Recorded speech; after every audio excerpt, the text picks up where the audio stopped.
भाई बहुत सारे बंदों का कंसर्न था भाई R1 RCM क्या है, इसमें काम क्या होता है, क्या प्रेशर होता है इसमें, कस्टमर से कितनी कॉलिंग करनी पड़ती है, क्या माथा पीछी है, सब कुछ तुम्हारा भाई क्लियर करते चलेगा।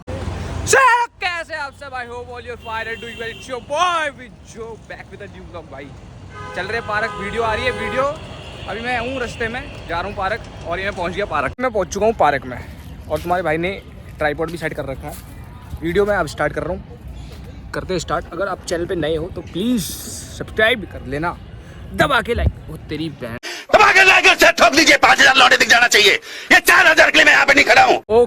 ओके तो भाई करने जा रहे हैं स्टार्ट। तो भाई बीते कुछ दिनों में बहुत कुछ हो चुका है। बिग बॉस स्टार्ट हो चुका है, पीछे छपरियों को इग्नोर करो भाई। बिग बॉस स्टार्ट हो चुका है। इस सीज़न बुलाया था मेरे को, मैं फिर भी नहीं जा पाया यार। भाई बिजी बहुत रहता तुम्हारा भाई। जाएंगे अगले सीजन या अगले से अगले जाएंगे ज़रूर, ठीक है। और यस भाई अपने रोडीज में जाके रिजेक्ट होके आए हैं, क्या बात है भाई। हम भी हमसे कुछ हो ही नहीं रहा, हम वहीं के वहीं हैं। तो भाई ये वीडियो थंबनेल से आपको पता लग गया होगा कि चीज़ की है। भाई बहुत सारे बंदों का कंसर्न था भाई R1 RCM क्या है, इसमें काम क्या होता है, क्या प्रेशर होता है इसमें, कस्टमर से कितनी कॉलिंग करनी पड़ती है, क्या माथा पीछी है, सब कुछ तुम्हारा भाई क्लियर करते चलेगा। तो चैनल पे नए हो तो please like subscribe and share, और इंस्टा पे भी फॉलो कर लेना। मैं वहाँ पे भी मैं कनेक्ट करते रहूँगा। अगर किसी को जाना हो तो रेफ़र के लिए मेरे को वहाँ पे DM कर सकता है, मैं सीधा वहाँ पे जवाब दूंगा और बता दूंगा कि रेफ़र के लिए क्वेश्चन वगैरह भी तुम्हें जानने होंगे तो मैं बता दूंगा। वो मैं पे रखिए, मैं कॉपी करके पेस्ट कर देता हूँ चैट में, वो बंदे पढ़ लेते हैं और चले जाते हैं वहाँ पे। बाकी क्वालिफिकेशन तो तुम्हें पता ही है, ग्रेजुएशन मैंडेटरी है। अगर तुम अंडर ग्रेजुएट हो तो एक्सपीरियंस होना जरूरी है, ठीक है। ये इतनी सी बात क्लियर कर दी। अब चलते हैं आगे। स्टार्ट करने से पहले मैं तुम्हें एक डिस्क्लेमर दे दूँ कि जो भी मैं चीज़ें बता रहा हूँ ये एज़ पर माई नॉलेज है, ठीक है। मैं कोई रटी रटाई चीज़ या फिर जो कंपनी की है वो कुछ नहीं दिखा रहा। जो मुझे मालूम है, जो मुझे अपने पर्सनल एक्सपीरियंस के बेसिस पे मैं तुम्हें चीज़ें बता रहा हूँ, ठीक है। भाई वीडियो बना रहा था तो भाई आ गए अपने व्यूअर्स आ गए। भाई ये झूठ नहीं बोल रहा भाई, तो मैं हर चीज़ बकचोदी लगती होगी पर माँ की कसम ये जानते थे तो इसलिए कट करनी पड़ी। ऐसी चीज़ें होती रहती हैं मेरे साथ। एक कैमरा बिना कुछ डिले के अब कर रहे हैं स्टार्ट। तो आपने वर्ड सुना होगा BPO या फिर KPO, ठीक है। BPO मतलब बिजनेस प्रोसेस आउटसोर्सिंग, KPO मतलब नॉलेज प्रोसेस आउटसोर्सिंग, ठीक है। अब दोनों में आउटसोर्सिंग तुम देख रहे हो, ठीक है। अब आउटसोर्सिंग क्या होता है, मतलब कोई कंपनी है, समझ लो फ्लिपकार्ट है, ठीक है। वो जो है सेल वेल कर रही है, लेकिन उसका जो काम है कस्टमर सपोर्ट का वो खुद नहीं करके किसी थर्ड पार्टी को पकड़ रही है और वो फ्लिपकार्ट के बेसिस पे जो भी उसका कस्टमर सपोर्ट है वो संभाल रहा है, ठीक है। इसे आउटसोर्सिंग कहते हैं। BPO में क्या होता है, जो भी कस्टमर सपोर्ट हो गया या फिर सेल से रिलेटेड हो गया या फिर ट्रैवल से रिलेटेड हो गया, कह सकते हो तुम, ये सब होता है, ठीक है। जैसे क्रेडिट कार्ड सेल कर दिए या फिर BPO में कस्टमर सपोर्ट दे दी फ्लिपकार्ट को, अमेज़ॉन को दे दी, ये सारे BPO में आते हैं। अब KPO में क्या आता है ये तुम्हें मैं बताता हूँ। KPO क्या है, बेसिकली एक हेल्थ सेक्टर है या फिर बहुत सारी चीज़ें हैं KPO में। मैं R1 RCM के बारे में बता रहा हूँ कि इसमें हेल्थ सेक्टर जो है US का वो कवर होता है। वो कैसे कवर होता है, अब तुम पूरा प्रोसेस ध्यान से सुनना, ठीक है। तो भाई होता क्या है, US में जितने भी हॉस्पिटल्स हैं, अब जो US में बीमार बंदे रहते हैं, जो भी पेशेंट, तुम मान लो पेशेंट जब हॉस्पिटल में जाता है तो इलाज करवाने, वो सीधा एडमिट नहीं हो सकता। वहाँ पे एक सिस्टम है कि वो सीधा जाके अपना इलाज नहीं करवा सकता। उसको अपना जो इंश्योरेंस होता है ना वो मैंडेटरी बनाना होता है। क्यों? क्योंकि जो भी उसकी पेमेंट होती है ना वो खुद नहीं करता डायरेक्टली। वो गया इलाज करवाने हॉस्पिटल, पेमेंट नहीं करेगा। पेमेंट के लिए वो क्या करेगा, जो इंश्योरेंस कंपनी है, हॉस्पिटल को इंश्योरेंस कंपनी से कनेक्ट करना होगा, ठीक है।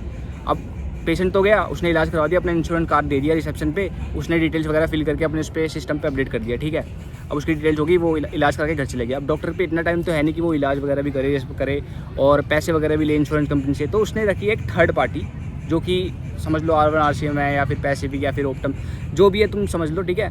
उसने रखी है ये ताकि हम इंश्योरेंस पार्टी से पैसे ले और ये सब कुछ जो भी है, बिलिंग, कोडिंग वगैरह और रजिस्ट्रेशन, अलॉटमेंट, बहुत सारा प्रोसेस आता है। एयर कॉलर भी आता है लास्ट में, वो लास्ट प्रोसेस होता है, ठीक है। तो ये सब तुम्हें एक बेसिक आइडिया मिल गया कि ये है किस चीज़ से रिलेटेड है। ये कस्टमर सपोर्ट नहीं है, ये इससे रिलेटेड है कि हमें क्या करना है पेशेंट हॉस्पिटल में एडमिट होने से डिस्चार्ज होने तक की जो बीच की जो सारी होते हैं ना भाई काम, वो सारे इसमें कवर होती है, ठीक है।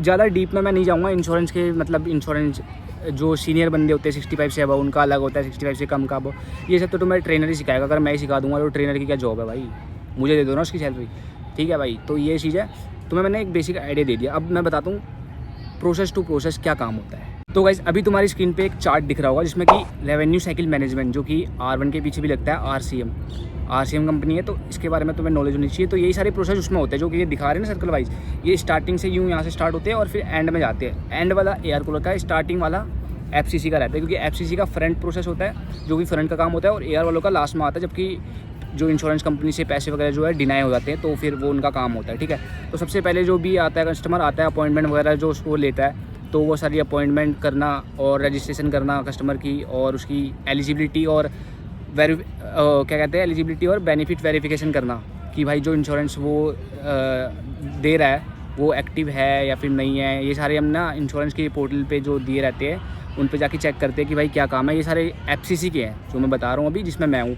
जो स्टार्टिंग के अपॉइंटमेंट है, रजिस्ट्रेशन है, ये सब ना हमको कंपनी के होस्ट में, वो तो तुम्हें जानने की ज़रूरत नहीं है, मैं बस ये बता रहा हूँ कि कस्टमर निकल जाता है यार, BPO कॉर्पोरेट मजदूर, पेशेंट के जो भी डिटेल्स वगैरह रजिस्ट्रेशन वगैरह है वो सारी करनी होती है, डिटेल्स मैच करनी होती है, और होस्ट में कंपनी का सॉफ्टवेयर होता है उस पर अपडेट करनी होती है देख के। ठीक है, ये सब कुछ होता है, ज़्यादा कुछ नहीं होता। और इंश्योरेंस वगैरह वेरीफाई करना होता है, और अगर है एक्टिव तो उसको अपडेट करना होता है वहाँ पे।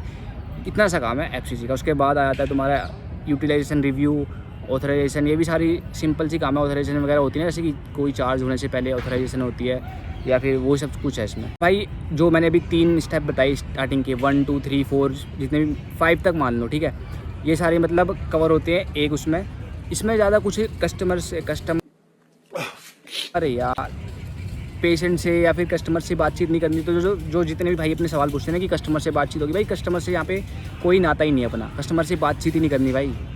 अपने को काम ही अपना अलग है, बात करनी भी है तो क्लाइंट से करनी है, बिजनेस से करनी है। ठीक है, कस्टमर का रोल यहाँ पे बिल्कुल एंड हो जाता है, क्योंकि ये BPO नहीं है, KPO। ठीक है, तो ये बात दिमाग में घुसा लेना। उसके बाद अपना आता है जो चार्जेस वगैरह डिस्क्राइब करते हैं, कोडिंग वगैरह, बिलिंग वगैरह, चार्ज पोस्टिंग वगैरह। जो भी डॉक्टर अभी इलाज वगैरह करेगा उसका बिल वगैरह बनाएगा, तो वो चार्ज हमें पोस्ट करने होते हैं, या फिर बिलिंग कोडिंग जो भी समझ लो यही होता है। तो ये काम ये अलग प्रोसेस है जिसकी हायरिंग चल रही होती है, बहुत कम चल रही होती है वैसे इसकी हायरिंग, और मतलब अलग प्रोसेस है। FCC हो गया, बिलिंग कोडिंग हो गया, चार्ज पोस्टिंग हो गया। ठीक है, तो ये एक अलग प्रोसेस है। तो भाई फिर आगे बढ़ते हैं 9, 10, 11, 12, यहाँ से अपना एयर का काम स्टार्ट हो जाता है। जो भी अभी तो नहीं होता, जो ये पहले आता है 9th वाला, सबमिटिंग क्लेम सबमिट करते हैं। जो भी हमने देखो अब चार्ज वगैरह सब कुछ पोस्ट हो गया, हमें पता लग गया कि इतने का बिल बना है पेशेंट का, तो फिर हम फाइल क्लेम करते हैं इंश्योरेंस कंपनी को। ठीक है, तो इसमें आ जाता है सबमिटिंग क्लेम में, क्लियरिंग हाउस भी उसी में है कि जो सबमिट करते हैं ना क्लेम, उसी का पार्ट है ये, और पेमेंट पोस्टिंग भी उसी का पार्ट है।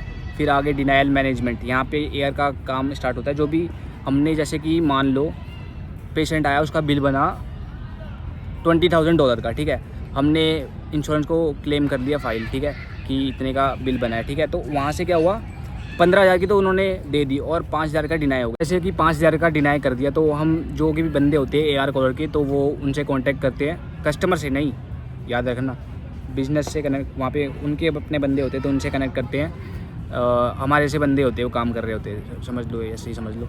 तो उनसे कनेक्ट करते हैं और पूछते हैं कि भाई ये क्लेम था, ये क्लेम नंबर था, ये डिनाई हो गया, क्यों हुआ, वो रीज़न वगैरह बताते हैं। तो फिर वही चीज़ हमें उसी पे काम करना होता है और दोबारा से रीफाइल करना होता है कि हम इस बारी जो है क्लेम ले सके।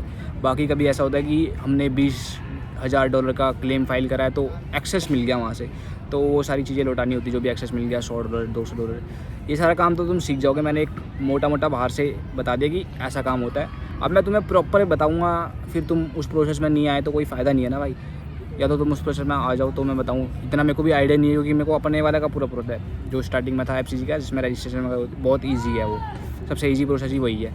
बाकी उसमें वर्क फ्रॉम होम भी है, और बाकी एयर कॉलर वगैरह में भी मिल जाएगा, पता नहीं यार। अभी इसमें कुछ होता है कि सॉफ्टवेयर अगर मिल जाता है, जैसे कि एक सॉफ्टवेयर होता है इसमें कुछ नाम का होता है, वो अगर तुम्हारे पे है तो शायद ही वर्क फ्रॉम होम मिलेगा, बाकी कम होते चांसेस एयर कूलर वगैरह में। तो यही काम होता है भाई, ज़्यादा कुछ ये नहीं होता कि भाई प्रेशर कितना होगा।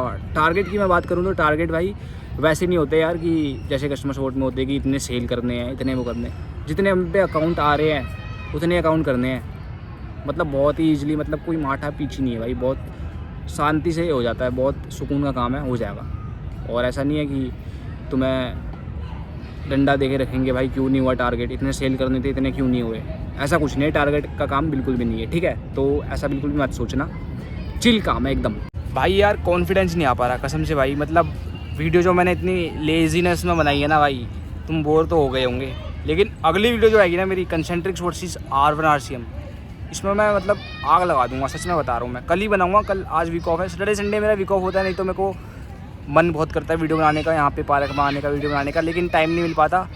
सैटरडे संडे ऐसा दिन है जिस दिन मैं फ्री होता हूँ और मैं बनाता हूँ। लेकिन कल मंडे है, शाम को जाना है, तो मैं सुबह आके बना के जाऊँगा वीडियो। बोलो लस्सी, ठीक है। तो सुबह आऊँगा, R1 RCM वर्सेस कंसेंट्रिक्स बनाऊँगा, ठीक है। और क्या कहते हैं, ये जो भी मेरा आज का था, ये इतना मेरे को पता है, जो मेरे को पता था वो मैंने अपने भाइयों को बता दिया, ठीक है। बाकी तुम्हें जानना हो तो रिसर्च वगैरह कर लेना, बाकी अगर तुम्हें जाना हो तो मुझसे क्वेश्चन वगैरह कर लेना, इंस्टा पे कनेक्ट कर लेना, रेफरल मैं दे दूँगा, और यही सब कुछ है, ठीक है। बाकी मिलते हैं नेक्स्ट व्लॉग में, तब तक के लिए thank you so much for watching. I will be back with a new vlog, till then bye bye guys, take care, see you, Radhe Radhe, जय श्री राम। Thank you.